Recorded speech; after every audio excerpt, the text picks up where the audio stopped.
জরুরি অবস্থার কলঙ্কিত অধ্যায়ের 50 বছর পূর্তি, তাই 25শে জুন সংবিধান হত্যা দিবস পালন করবার ডাক দিয়েছে কেন্দ্র। আর এই বিষয়টিকে অর্থাৎ জরুরি যে অবস্থা তার যে প্রেক্ষিতে সংবিধান হত্যা দিবস পালন করা হচ্ছে তার কড়া ভাষায় নিন্দা করছেন মুখ্যমন্ত্রী মমতা বন্দ্যোপাধ্যায়। আর এবার কেন্দ্রকে দোষারোপ করতে গিয়ে হিন্দু ধর্মকে এবার তুলোধরা করলেন বাংলার মুখ্যমন্ত্রী মমতা বন্দ্যোপাধ্যায়। ইমার্জেন্সি হত্যা দিবস করতে পারত, সেটা না করে সংবিধান হত্যা দিবস করছে, এটা আমার আপত্তি আছে। বুঝুন কাণ্ড, জরুরি অবস্থার নিন্দা করতেও আপত্তি মাননীয়ার।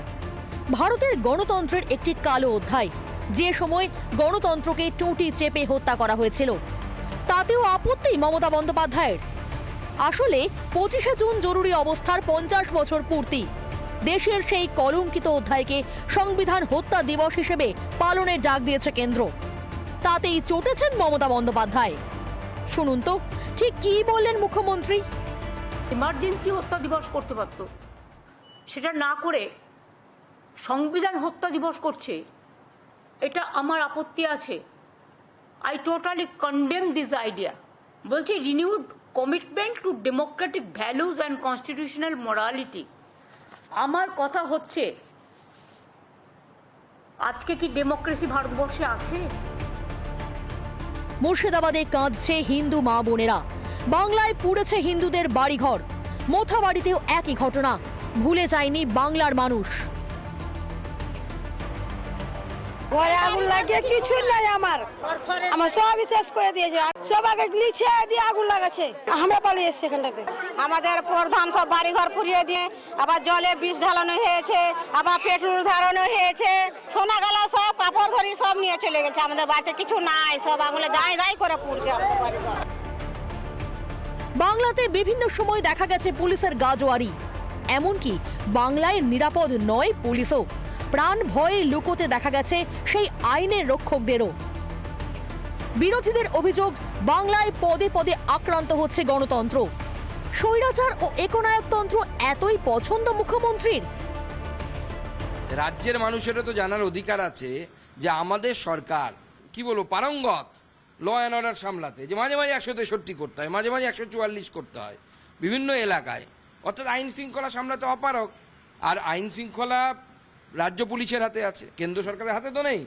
আর তার মাথায় বসে আছেন আমাদের অপদার্থ হোম মিনিস্টার, তার নাম হচ্ছে মমতা বন্দ্যোপাধ্যায়। ওনার উচিত রাজ্যটাকে ঠিকমতো চালানো, যেটা উনি পারছেন না। শুধু তাই নয়, জরুরি অবস্থার হয়ে ওকালতি করতে গিয়ে বুধবার ফের একবার অপমান করলেন হিন্দু ধর্মকেও।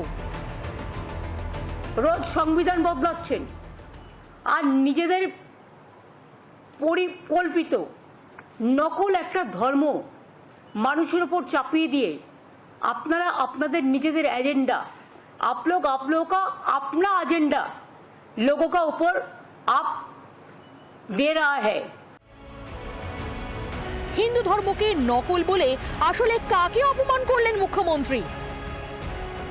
ওনার চোখায় উনি কমপ্লিটলি অ্যান্টি হিন্দু, যিনি পিতৃপক্ষে কাঁচি নিয়ে ফিতা নিয়ে দুর্গাপূজা উদ্বোধনে যান, তিনি আর যাই হোক হিন্দু হতে পারেন না। কথায় বলে, আপনি আচরি ধর্ম শেখাও অপরে। তোষণ করতে গিয়ে সব সীমা ছাড়িয়ে ফেলছেন না তো মমতা বন্দ্যোপাধ্যায়? সংবিধান হত্যা দিবস পালন নাই বা করলেন, কিন্তু হিন্দু ধর্মকে অপমান কোন অধিকারে? হিন্দুদের চটিয়ে কোনো বিশেষ সম্প্রদায়ের ভোট পেয়ে কি বিশেষ সুবিধা করতে পারবেন মুখ্যমন্ত্রী? রিপাবলিক বাংলা। নানা ধরনের কন্টেন্ট দেখার জন্য লাইক করুন, শেয়ার করুন আমাদের ফেসবুক পেজ, সাবস্ক্রাইব করুন আমাদের ইউটিউব চ্যানেল।